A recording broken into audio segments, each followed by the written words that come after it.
மயிலாடுதுறை மாவட்டம் குத்தாலத்தை அடுத்த வானதி ராஜபுரத்தில் நிகழ்ச்சி ஒன்றில் பங்கேற்ற மனிதநேய ஜனநாயக கட்சியின் மாநில தலைவர் தமிமுன் அன்சாரி செய்தியாளர்களை சந்தித்தார். அப்போது அவர் பேசும்பொழுது, நடைபெற்று முடிந்த நாடாளுமன்ற தேர்தல் பாரதிய ஜனதா கட்சிக்கு வாக்கு சதவீதத்தை குறைத்துள்ள நிலையில் காங்கிரஸ் கட்சியின் வாக்கு சதவீதத்தை அதிகரித்துள்ளது.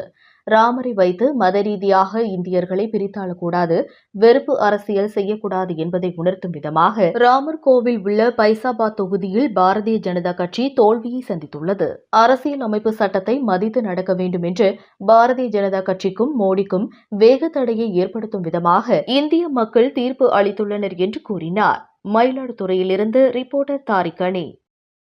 இந்தியா கூட்டணி ஒரு மாபெரும் எழுச்சியை பெற்று மக்களின் நம்பிக்கைக்குரிய எதிர்க்கட்சிகளுடைய சங்கமமாக உருவெடுத்திருக்கிறது. மிக முக்கியமாக இம்முறை பாஜகவுக்கு ஒரு சதவீத வாக்குகளை குறைத்தும் காங்கிரசுக்கு கூடுதலான வாக்குகளை அளித்தும் இந்திய மக்கள் இந்தியா கூட்டணியை ஆதரித்து மகிழ்ந்திருக்கிறார்கள். நாடு முழுக்க முதல் தலைமுறை வாக்காளர்களுடைய விருப்ப தேர்வு இந்தியா கூட்டணியாக இருந்திருக்கிறது என்பதையும் நாம் அறிய முடிகிறது. நாங்கள் அசைக்க முடியாத சக்தி என்று சொன்ன பிரதமர் மோடி அவர்களையும் அவருடைய பாஜகவையும் இந்திய வாக்காளர் பெருமக்கள் அசைத்து எச்சரித்திருக்கிறார்கள். வேகத்தடையை உருவாக்கி மனம் போன போக்குக்கு நீங்கள் இனி செயல்பட முடியாது, அரசியல் சாசன சட்டத்துடைய மாண்புகளை இனி சீர்குலைக்க முடியாது என்ற எச்சரிக்கையும் விடுத்திருக்கிறார்கள்.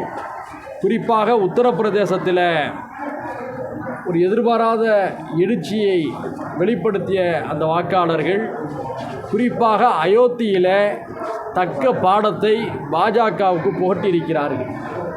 ராமரை வைத்து நீங்கள் இனி அரசியல் செய்ய முடியாது, கூடாது, இந்தியர்களாகிய நாங்கள் எப்போதும் அண்ணன் தம்பிகளாகத்தான் இருப்போம், எங்கள் அயோத்தி மண்ணையும் ராமரையும் காட்டி இந்துக்களையும் முஸ்லீம்களையும் ஏனைய மக்களையும் இனியும் நீங்கள் பிரித்திட அனுமதிக்க மாட்டோம் என்ற உறுதியான செய்தியை வழங்கி அயோத்தி அடங்கிய அந்த ஃபைசாபாத் தொகுதியில் பெரும் தோல்வியை பாஜகவுக்கு வாக்காளர்கள் கொடுத்திருக்கிறார்கள்.